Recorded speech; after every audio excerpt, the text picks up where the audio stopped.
Hello friends, welcome back to my channel. I hope you all will be safe and doing well.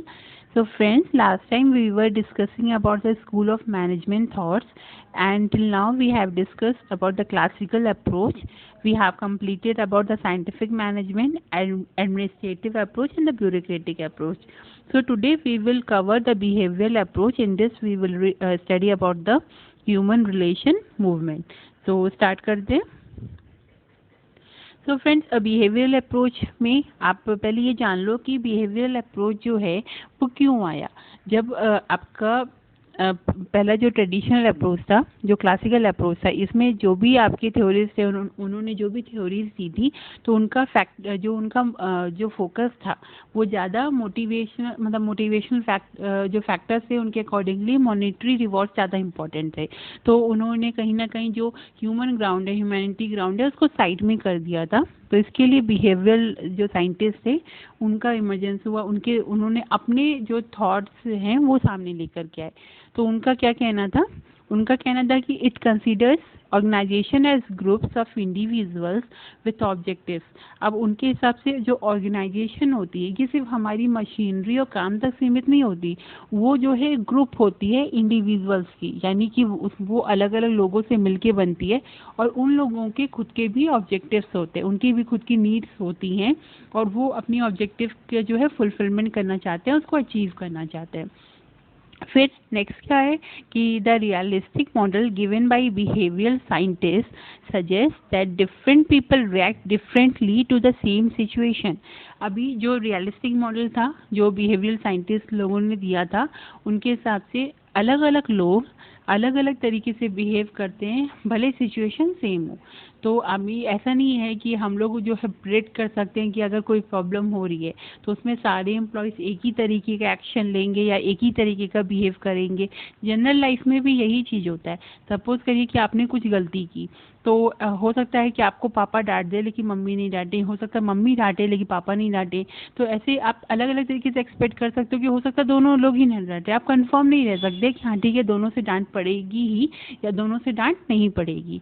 तो एक particular situation है और behaviour जो है वो अलग अलग आ रहा है. उसी तरह से react the same way to different situation. हो सकता है कि एक ही तरीके का बिहेवियर आए, भले सिचुएशन अलग अलग हो सकता है जैसे कि आपने पढ़ाई नहीं की, आपके पापा ने उस पर डांटा. इसी तरह से आपने कोई काम नहीं किया तो आपकी मम्मी ने उस पर डांट दिया. तो यही चीज़ है कि सिचुएशन अलग अलग है लेकिन जो रिएक्शन था वो सेम आया. तो हम लोग ह्यूमन बिहेवियर को प्रिडिक्ट नहीं कर सकते. फिर the manager should alter and customise his approach to control people according to their individual needs. तो इसीलिए क्या करना है कि मैनेजर को जो क्या should alter and customise his approach, अपने अप्रोच को इस हिसाब से बनाना है. अगर उसको लोगों को कंट्रोल करना है, काम करवाना है उनसे, तो उनकी नीड के अकॉर्डिंगली अपने अप्रोच को करना पड़ेगा. अपने पहले उसको लोगों की नीड समझनी होगी, उसके अंडर में जो एम्प्लॉयज़ काम कर रहे हैं उनकी ज़रूरत समझनी होगी और उस अकॉर्डिंगली उसको एक्शन लेना पड़ेगा.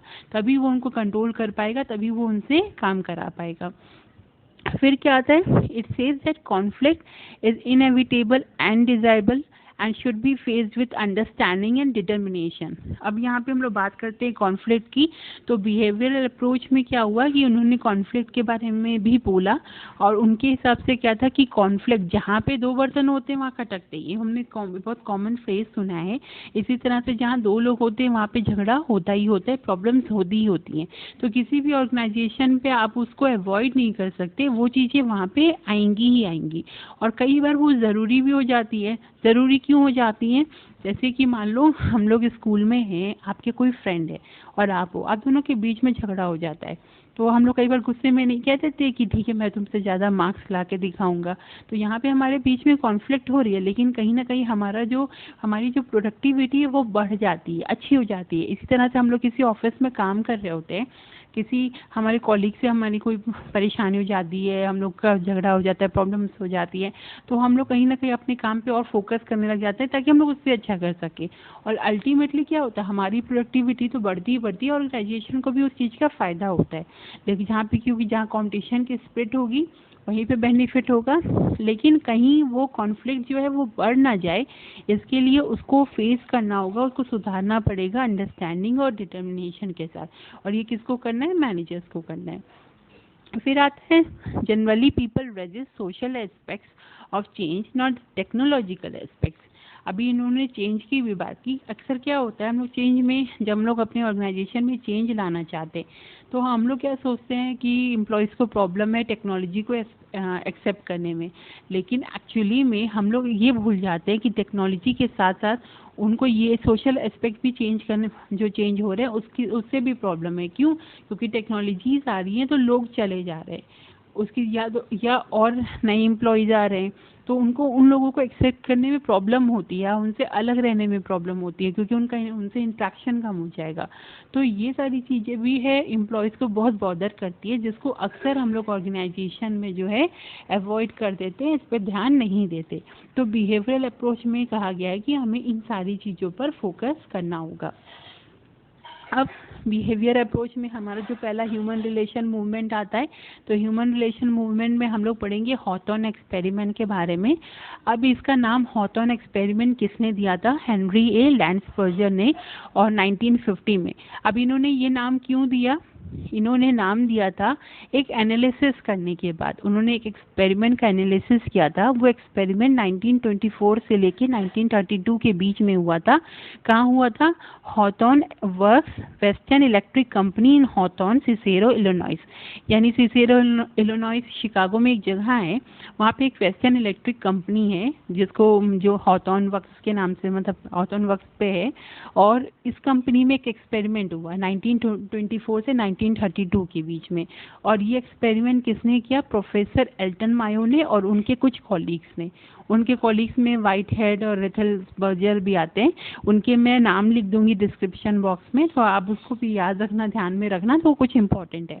तो ये जो कॉलीग्स थे और एल्टन मायो ने, उन्होंने ये एक्सपेरिमेंट किया, और इसी एक्सपेरिमेंट के एनालिसिस करने के बाद हेनरी ए लैंडसबर्गर ने ये टर्म को दिया। अब इस एक्सपेरिमेंट में एल्टन मायो को क्या पता लगा था? उन्होंने क्या कहा कि the employees are motivated far more by relational factors such as attention than by monetary rewards and environmental factors such as lighting, humidity, etc. अब प्रोफेसर एल्टन मायो के हिसाब से जो एम्प्लॉयज़ होते हैं वो मोटिवेट होते हैं रिलेशनल फैक्टर से, यानी कि उनका रिलेशन कैसा है अपने मैनेजमेंट के साथ या अपने दूसरे एम्प्लॉयज़ के साथ। जैसे कि अगर उनको अटेंशन मिल रहा है, उनको ज़्यादा उन पर ध्यान दिया जा रहा है, सारी चीज़ें की जा रही है, इंट्रैक्शन हो रहा है, तो उनका मोटिवेशन हाई होता है। और जबकि मॉनेटरी रिवॉर्ड या इन्वायरमेंटल फैक्टर्स जैसे कि लाइटिंग हो गया, ह्यूमिडिटी हो गया, तो इससे बहुत ज़्यादा फ़र्क जो है वो नहीं आता। अभी इन्होंने कौन कौन से एक्सपेरिमेंट किए, कैसे ये पता लगाया, हम लोग चलिए इसके बारे में पढ़ते हैं। तो इसमें सबसे पहला आता है स्टेजेस ऑफ हॉथॉर्न एक्सपेरिमेंट। अब ये स्टेजेस हैं, आपको ध्यान रखना है कि ये 1924 से लेकर के 1932 के बीच में हुआ था। तो आपको ये जो है डेट वाइज प्रॉपर याद होना चाहिए, और इसमें कई बार एग्जाम्स में इसको सीक्वेंस के हिसाब से लगाने के लिए आपका आ जाता है। तो आपको ध्यान रखना है कि एक्सपेरिमेंट कब हुआ था, ताकि आप उसको सीक्वेंस के हिसाब से अरेंज कर सको। तो इसमें हम लोग पहला पढ़ेंगे एक्सपेरिमेंट और ऑन इल्यूमिनेशन। अभी इल्यूमिनेशन से पता चल रहा है कि इसमें लाइटनिंग की बात की गई है।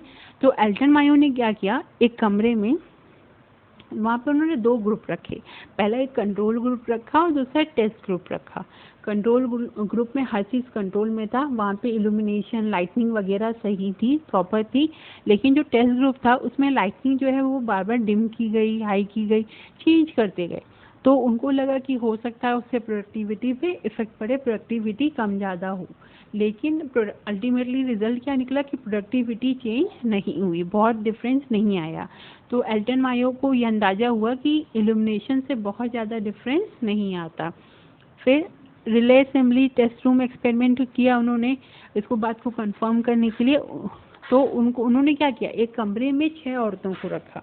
वो 6 औरतें एक दूसरे को पहले से जानती थी। अब एल्टन मायो के हिसाब से, क्योंकि वो एक दूसरे को जानती थी और उनको गाइडेंस नहीं उनको देना था, उन लोगों को अकेले छोड़ दिया गया था अपना काम करने के लिए। तो अब उनको लगा कि वो एक दूसरे को जानती है, बहुत ज़्यादा इनफॉर्मल है, एक दूसरे से कैजुअल है, तो कहीं ना कहीं, और गाइडेंस भी नहीं है, तो कहीं ना कहीं उनकी प्रोडक्टिविटी जो है वो कम हो जाएगी। लेकिन क्या हुआ फिर, लेकिन रिजल्ट में क्या हुआ, उनकी प्रोडक्टिविटी इंक्रीज हो गई। ऐसा क्यों हुआ, क्योंकि वो लोग एक दूसरे से काफ़ी इनफॉर्मल थी, एक दूसरे को जानती थी, बहुत अच्छे से इंटरेक्ट कर सकती थी। तो उन लोगों ने अपने आपस में प्रॉब्लम्स जो है वो सॉर्ट आउट कर लिए, एंड उनकी जो प्रोडक्टिविटी है वो बढ़ गई। साथ ही साथ क्योंकि उनके ऊपर कोई उनको गाइड नहीं कर रहा था, उनके ऊपर किसी तरीके का प्रेशर नहीं था, फिर उनको, लेकिन ये थी कि उनको ये पता था कि उनको अटेंशन मिल रही है, क्योंकि उनके ऊपर ध्यान रखा जा रहा था, उन्हीं के ऊपर एक्सपेरिमेंट किया जा रहा था, तो उस अटेंशन के कारण उनकी प्रोडक्टिविटी जो है वो बढ़ गई। तो पहले से क्या पता चला कि इल्यूमिनेशन का बहुत डिफरेंस नहीं होता। दूसरे से पता चला कि प्रोडक्टिविटी, अगर इंट्रैक्शन हो रहा है एक दूसरे से, तो प्रोडक्टिविटी इंक्रीज हो जाएगी। फिर तीसरा क्या है, मास इंटरव्यूइंग प्रोग्राम। इसमें 20,000 एम्प्लॉयज़ का जो है वो इंटरव्यू लिया गया, उनके मोटिवेशनल लेवल को, उनके एटीट्यूड को चेक करने के लिए। और उससे भी यही पता चला कि एम्प्लॉयज़ जो ज़्यादा ग्रुप में रहते हैं वो ज़्यादा खुश हैं अपने काम के प्रति। वहीं पे जहाँ पे उनके मैनेजमेंट से और अपने को वर्कर से अगर रिश्ता अच्छा नहीं है, तो वो ज़्यादा खुश नहीं है। तो इस इंटरव्यू से भी उनको पता चला कि कहीं ना कहीं एक एम्प्लॉय पे सोशल इन्फ्लुएंस काफ़ी ज़्यादा रहता है। फिर बैंक फायरिंग ऑब्जर्वेशन आया, जो कि 1931 से 32 के बीच में हुआ था। तो बैंक फायरिंग ऑब्जर्वेशन में क्या किया गया था कि 14 लोगों को लिया गया था और उनको जो बैंक वायर्स, जो टेलीफोन के वायर्स होते हैं, उनको कनेक्ट करना था। अभी एल्टन मायो के हिसाब से, क्योंकि इसमें बेस रेट रखा गया था, पीस रेट रखा गया था, तो पीस रेट के हिसाब, तो हर जितना ज़्यादा प्रोडक्शन करते उतना ज़्यादा उनको बेनिफिट मिलता। तो उनके हिसाब से कि लोग भले क्वालिटी लो कर देंगे, लेकिन प्रोडक्टिविटी उनकी इंक्रीज हो जाएगी, वो ज़्यादा से ज़्यादा काम करेंगे पैसा ज़्यादा अर्न करने के लिए। लेकिन रिजल्ट में ये चीज़ नहीं हुआ, उनकी प्रोडक्टिविटी कम हो गई।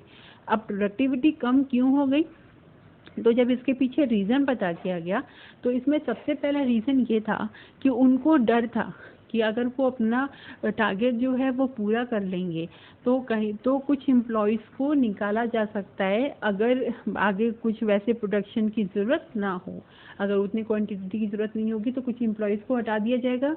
दूसरी चीज़ कि अगर वो अपना टारगेट कंप्लीट कर लेते हैं, तो अगली बार उनका टारगेट जो है वो और इंक्रीज़ कर दिया जाएगा।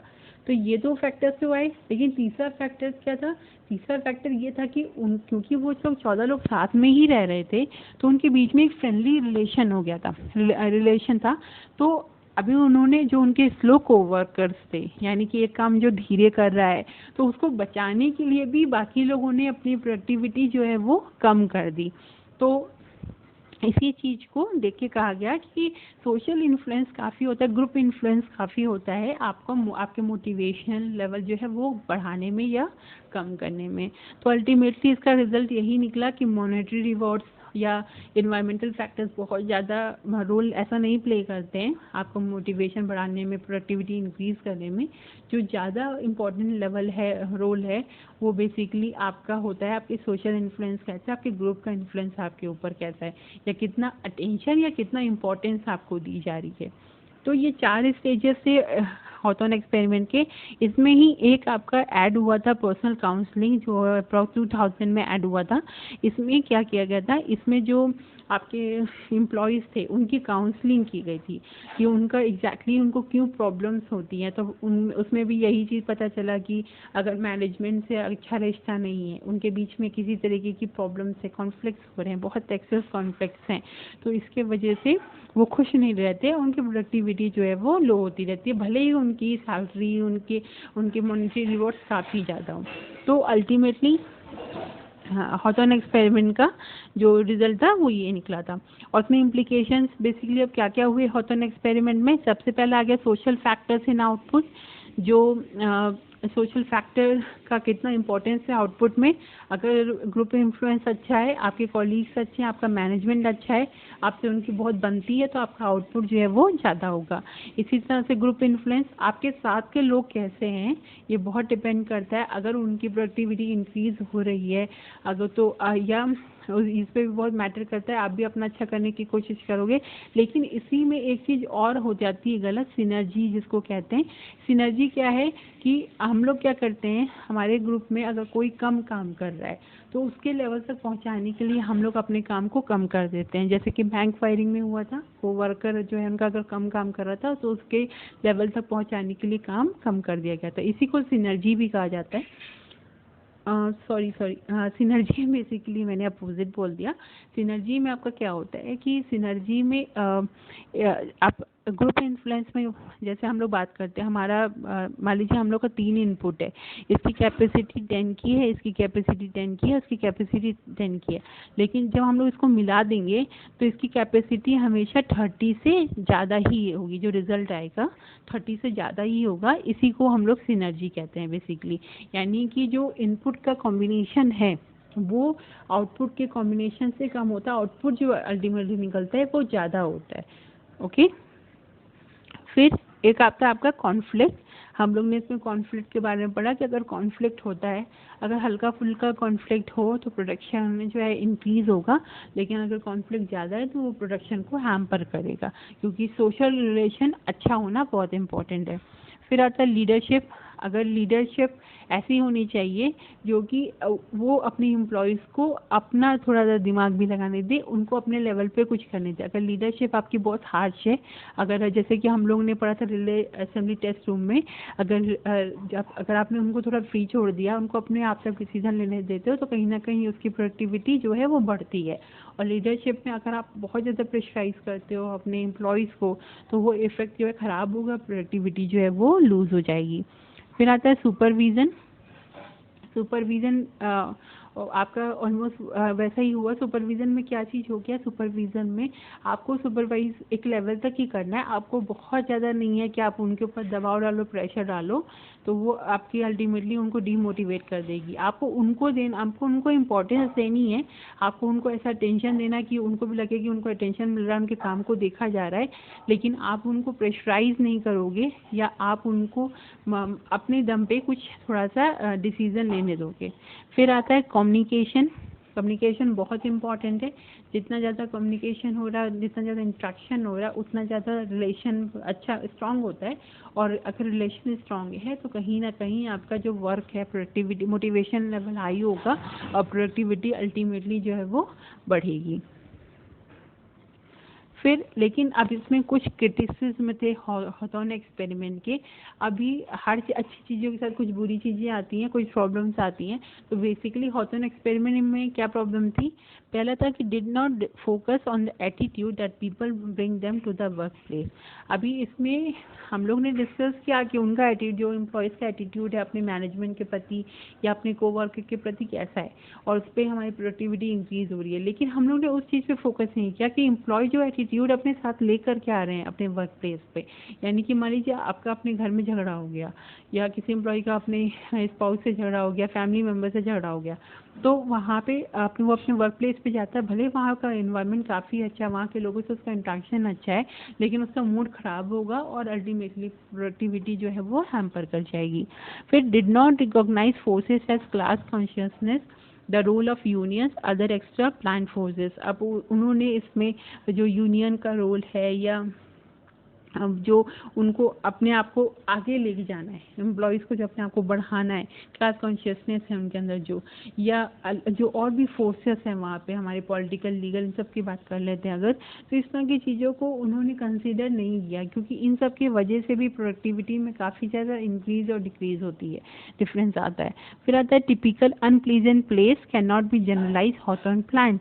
अभी हम लोग जो बात कर रहे हैं, हम लोग ने ऐसी जगह को बात किया, हम लोग ने कहा, हम लोग ने क्या दिया कि लाइटनिंग का बहुत ज़्यादा असर नहीं पड़ा, लेकिन कोई ऐसी जगह है जो बहुत ज़्यादा ख़राब है, आप वहाँ पे काम कर ही नहीं सकते, वहाँ पे सफोकेशन हो रहा है, आपका बीच में डिस्टेंस नहीं है, तो कहीं ना कहीं वो चीज़ें जो है जस्टिफाई नहीं कर सकती। हाँ, ये नहीं कि आपका सोशल लेवल बहुत अच्छा है, आपका इंट्रैक्शन अच्छा है, आप कैसे भी जगह पे काम करोगे, तो जगह तो आपको प्रॉपर थोड़ी चाहिए। तो उन्होंने इस फैक्टर को जो है वो कंसीडर नहीं किया, उसको अवॉइड कर दिया।